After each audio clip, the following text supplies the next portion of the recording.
What's up, guys? It is Thursday, the 22nd. I'm doing this on Thursday because Utah, where corporate headquarters is, and my marketing guys are helping me put this out every day. Thank you, Drew. Thank you, Sam. Or at least twice a week, not every day, but feels like every day because it keeps popping up all the time, right, guys? They've got a state holiday tomorrow, and so they're going to be up. I'm going to respect that time, but I want to get you guys some stuff to think about before you go into the weekend.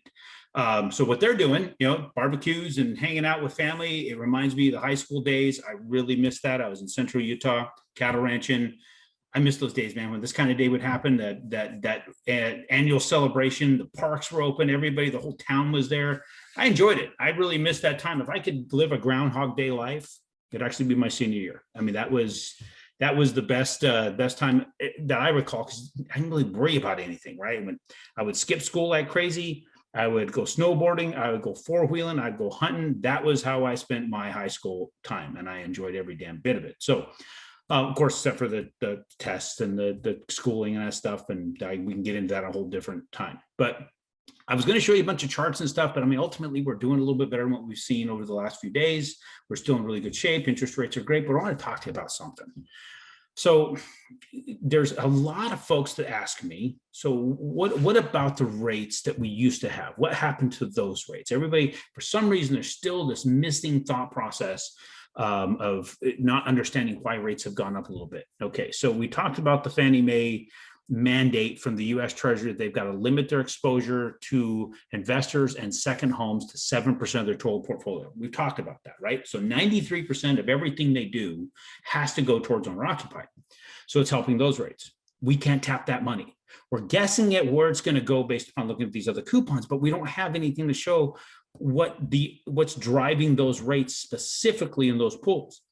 But the rates are still awesome, right? We're in the low fours. So before COVID, go back to March of 2020 and before, we're in the high fours. Everybody's excited when I get down to 4.75. Man, when I hit 4.6, they thought it was raining lemonade and brownies. It was a great day for people when they were locking at that. We're locking in the low fours for your average investor, 20% down, single family, 30-year fixed, 740 plus credit score. And people are questioning me about that rate.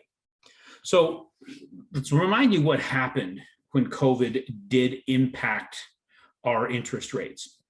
And it impacted because we had this major drop in the stock market. We had this major sell-off of assets by the banks, pay margin calls. That's part of it. And there's many other things that are involved there, but that's one of the main things. So that dropped mortgage-backed securities significantly overnight. So then you have interest rates spike. And then, of course, we couldn't even lock rates for a window. There's like a month there I couldn't even lock. I'm not going to go into the details of what we had to do to keep business flowing at that. But then the Fed steps in, right? U.S. Treasury starts parking $1 trillion between March 20th and March 30th of 2020 to add more capital to the mortgage-backed securities pools so we can borrow more funds or have funds to borrow, bringing the rates down.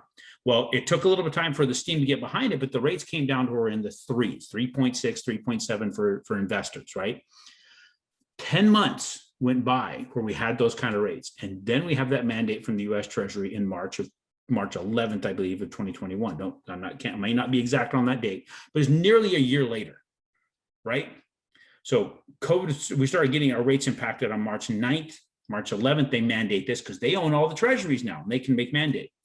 10 months of time, if you take that 10 months out of the market, which is an anomaly, right? The mortgage-backed securities being purchased at the rate of 4 to 12, maybe $20 billion a day by the U.S. Treasury to artificially, just push money into the market, bring it lower than what the normal market would create.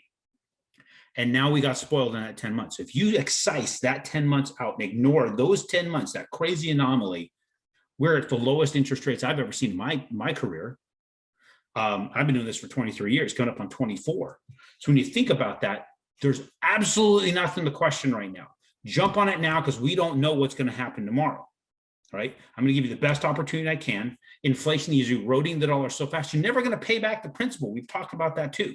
So I would like to know, what have we not covered here that's not making sense on this? Because I want to be sure everybody understands it. Since cavemen have been working with bone tools, I've not seen a lower interest rate except for in this 10-month window that was completely driven by an overdrive of capital being printed and shoved into the markets we need to be really, really, really excited about what we have in front of us right now, because I have no idea how long it's going to last and what's going to push it, right? The other thing I want to hit on, they took away that 0.5% adverse market fee for refinances. Now, what does that mean? A lot of people are asking me, is my rate going to get better now? We're not going to Fannie and Freddie, guys. Fannie and Freddie are not as involved as they were in investor loans now. We're going to aggregators. It's their call. They're not the ones that were being pushed by this. This is a Fannie and Freddie thing. So remember that when you're thinking about, okay, wait, man, what did I lock too early? No, because I'm not seeing that influencing us, our interest rates right now. So if you have questions about this, reach out to me, put some comments in here so I know what I'm not hitting on to help people understand what's going on with interest rates out there. And right now it's a gift. Take it, lock it, ride that sumbitch out for 30 years, because you're never going to pay it back, even when you pay every single cent back, because the dollar is going to erode so much that you're the one that's going to win as a result.